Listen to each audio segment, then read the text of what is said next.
Assalamualaikum warahmatullahi wabarakatuh. Di sini kita akan menjelaskan materi tentang struktur organisasi keperawatan. Institusi organisasi keperawatan. Institusi organisasi keperawatan terdiri dari berbagai macam, di antara yang pertama itu rumah sakit.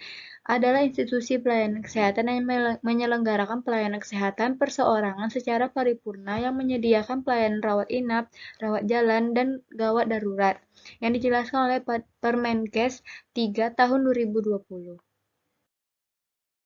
Di sini dapat kita lihat beberapa jenis rumah sakit, di antaranya yang pertama itu rumah sakit umum yang memiliki institusi perawatan darurat yang siaga 24 jam untuk mengatasi bahaya dalam waktu secepatnya dan memberikan pertolongan pertama. Yang kedua yaitu rumah sakit terspesialisasi, yaitu mencakup trauma center, rumah sakit anak, rumah sakit manula, atau rumah sakit yang melayani kepentingan khusus seperti psikiatrik, penyakit pernafasan, dan lain-lain. Yang ketiga itu rumah sakit penelitian atau pendidikan yang digunakan atau dipakai untuk pelatihan dokter-dokter muda, uji coba berbagai macam obat baru, atau teknik pengobatan baru. Yang keempat itu rumah sakit lembaga atau perusahaan. Di sini untuk melayani pasien-pasien yang merupakan anggota lembaga tersebut atau karyawan perusahaan tersebut. Yang pertama kita akan menjelaskan tentang klinik. Klinik dijalankan oleh lembaga swadaya masyarakat atau dokter-dokter yang ingin menjalankan praktek pribadi. Klinik biasanya hanya menerima rawat jalan. Ada beberapa jenis tipe rumah sakit, yaitu yang pertama tipe rumah sakit A, tersedia pelayanan spesialistik yang luas termasuk subspesialistik. Yang kedua yaitu rumah sakit tipe B, mempunyai pelayanan minimal 11 spesialistik dan subspesialistik terdaftar. Yang ketiga yaitu rumah sakit tipe C, mempunyai minimal 4 spesialistik dasar seperti bedah, penyakit dalam, kebidanan, dan anak. Yang keempat yaitu rumah sakit tipe D, hanya terdapat pelayanan medis dasar. Kesehatan masyarakat adalah ilmu seni dan mencegah penyakit, memperpanjang hidup dan kesehatan, meningkatkan karena ada upaya terorganisir dan pilihan masyarakat informasi, organisasi, dan swasta publik, individu, dan masyarakat. Pada tahun 1920, C.A. Winslow. Struktur dan fungsi organisasi adalah pola tentang hubungan antara berbagai komponen dan bagian organisasi. Struktur organisasi memberikan kerangka yang menghubungkan wewenang karena struktur merupakan penetapan dan penghubung antar posisi para anggota organisasi. Terdapat 5 bagian dasar organisasi, yaitu yang pertama the operation care, adalah para pegawai yang melaksanakan pekerjaan dasar yang berhubungan dengan produksi barang dan jasa. Yang kedua yaitu the strategy apex. Termasuk di dalam bagian ini adalah manajer tingkat puncak atau top management. Yang ketiga yaitu the middle line, adalah para manajer yang menjembatani manajer tingkat atas dengan bagian operasional. Yang keempat yaitu the technode structure, adalah mereka yang diserahi tugas untuk menganalisa dan bertanggung jawab terhadap bentuk standarisasi dalam organisasi.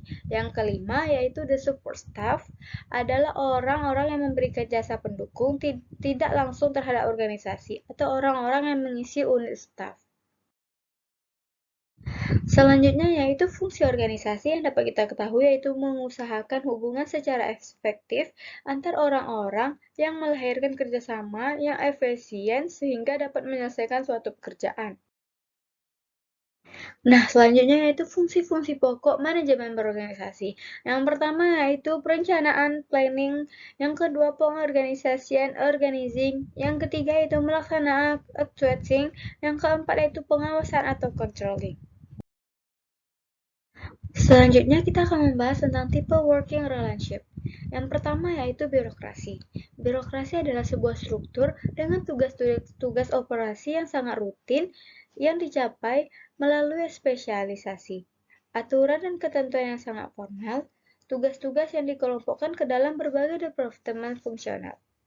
Kekuatan utama birokrasi adalah kemampuannya menjalankan kegiatan-kegiatan berstandar secara sangat efisien. Sedangkan kelemahannya adalah dengan spesialis yang diciptakan bisa menimbulkan konflik-konflik subunit. Yang kedua yaitu matriks. Matriks adalah sebuah struktur yang menciptakan garis wewenang ganda dan menggabungkan departementalisasi, fungsional, dan produk. Kekuatan departementalisasi fungsional terletak yaitu misalnya pada penyatuan para spesialis yang meminimalkan jumlah yang diperlukan sembari memungkinkan pengumpulan dan pembagian sumber daya khusus untuk keseluruhan produk. Kelemahan terbesarnya adalah sulitnya mengordinasi tugas pada para spesialis fungsional yang beragam agar kegiatan mereka rampung tepat waktu dan sesuai anggaran. Yang ketiga yaitu organelle network. Organisasi nirbatas adalah sebuah organisasi yang berusaha menghapus rantai komando, memiliki rentang kendali tak terbatas, dan mengganti departemen dengan tim yang diberdayakan. Nah, selanjutnya kita akan membahas tentang fungsi dalam organisasi. Yang pertama yaitu ada bagian formal dan informal. Kita akan menjelaskan formal terlebih dahulu, yaitu formal adalah sistem kerjasama yang dilakukan oleh dua orang atau lebih yang dikoordinir untuk mencapai suatu tujuan yang ditetapkan secara rasional. Organisasi formal memiliki struktur yang terumuskan dengan baik yang menerangkan hubungan-hubungan otoriternya, kekuasaan, akuntabilitas, dan tanggung jawabnya. Contoh organisasi formal yaitu perusahaan besar, badan-badan pemerintahan, dan universitas-universitas. Nah, informalnya merupakan kerjasama yang dilakukan oleh dua orang atau lebih yang tidak dikoordinir untuk mencapai tujuan yang didasari tapi akhirnya mempunyai tujuan bersama, di mana kedudukan dan fungsi-fungsi yang dilakukan tampak kabur, yaitu contohnya organisasi informal adalah pertemuan tidak resmi seperti makan malam bersama. Nah, yang kedua yaitu financial gain. Manajemen finansial adalah suatu proses dalam pengaturan aktivitas atau kegiatan keuangan dalam suatu organisasi, di mana di dalamnya termasuk kegiatan planning, analisis, dan pengendalian terhadap kegiatan keuangan yang biasa dilakukan oleh manajer keuangan. Tujuan manajemen finansial yaitu yang pertama memaksimalkan kesejahteraan pemilik perusahaan atau memaksimalkan nilai perusahaan. Yang kedua yaitu menjaga kelangsungan hidup perusahaan. Yang ketiga yaitu mencapai kesejahteraan masyarakat sebagai tanggung jawab sosial perusahaan. Yang keempat yaitu fungsi keperawatan, memiliki sebagian besar pengeluaran total yaitu sepertiga dari keseluruhan anggaran dasar rumah sakit. Yang ketiga yaitu efisiensi. Pernyataan H. Emerson adalah efisiensi adalah perbandingan terbaik antara input, masukan, dan output. Efisiensi adalah sesuatu yang kita kerjakan berkaitan dengan menghasilkan hasil yang optimal dengan tidak membuang banyak waktu dalam proses pengerjaannya. Efektif belum tentu efisien dan begitu sebaliknya. Yang keempat yaitu public image. Public image adalah suatu gambaran umum tentang suatu organisasi. Publik telah memiliki ruang yang lebih luas untuk memantau sepak terjang organisasi atau perusahaan, baik yang berkaitan dengan produk atau jasa, pengelolaan organisasi sampai ke kinerja suatu organisasi. Sehingga tuntunan untuk menjaga terus citra atau image baik menjadi sesuatu yang mendesak. Yang kelima yaitu avoiding criticism. Avoiding gaya seseorang atau organisasi yang cenderung untuk menghindari terjadinya konflik. Hal-hal yang sensitif dan potensial menimbulkan konflik sedapat mungkin dihindari sehingga tidak menimbulkan konflik terbuka. Setiap kelompok dalam satu organisasi di mana di dalamnya terjadi interaksi antara satu dengan lainnya memiliki kecenderungan timbulnya konflik. Yang keenam yaitu avoiding lawsuit. Dalam suatu organisasi pasti akan menghadapi konflik atau tantangan. Oleh karena itu, suatu organisasi mampu menghadapi setiap masalah atau konflik untuk mencapai tujuannya. Avoiding adalah taktik untuk menghindari konflik atau kritik yang cocok digunakan untuk masalah yang sepele atau remeh, atau jika biaya yang harus dikeluarkan untuk konfrontasi jauh lebih besar daripada keuntungan yang akan diperoleh. Yang ketujuh yaitu meeting individual needs. Adaptasi terhadap perubahan selalu menjadi kebutuhan pekerja untuk keperawatan. Personel keperawatan bekerja untuk berbagai atasan, termasuk pasien individual, dokter, kepala perawat, manajer, perawat klinis yang berbeda setiap pergantian shift. Nah, selanjutnya kita akan membahas tentang nursing care delivery system. Yang pertama yaitu case method atau metode kasus. Metode kasus kadang-kadang disebut juga sebagai perawat pasien total. Dalam metode ini, perawat bertanggung jawab penuh terhadap perawatan pasien selama shift bekerja. Jumlah pasien yang ditugaskan bisa lebih dari satu.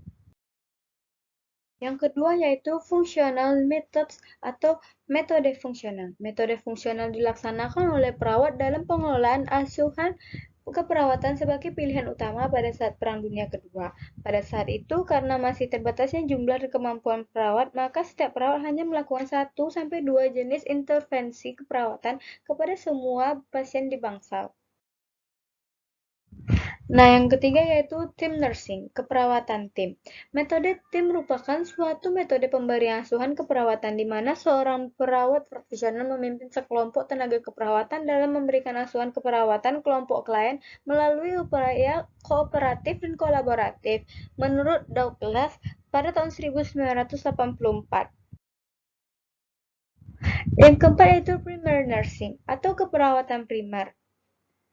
Menurut Giles, pada tahun 1986, perawat yang menggunakan metode keperawatan primer adalah pemberian asuhan keperawatan disebut perawat primer atau primary nurse.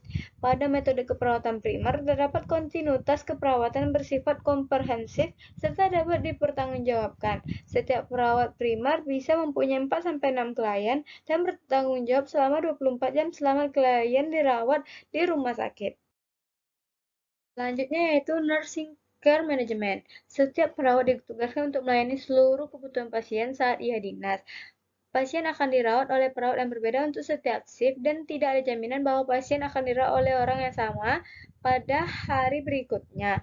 Metode penugasan kasus biasa diterapkan satu pasien satu perawat dan hal ini umumnya dilaksanakan untuk perawat privat atau untuk keperawatan khusus seperti isolasi intensive care. Metode ini berdasarkan pendekatan holistik dari filosofi keperawatan. Perawat bertanggung jawab terhadap asuhan dan observasi pada pasien tertentu, menurut Nur Salam pada tahun 2002. Yang keenam yaitu pasien focus care, yaitu pengorganisasian pelayanan atau asuhan keperawatan di mana perawat mampu memberikan asuhan keperawatan mencakup seluruh aspek keperawatan yang dibutuhkan.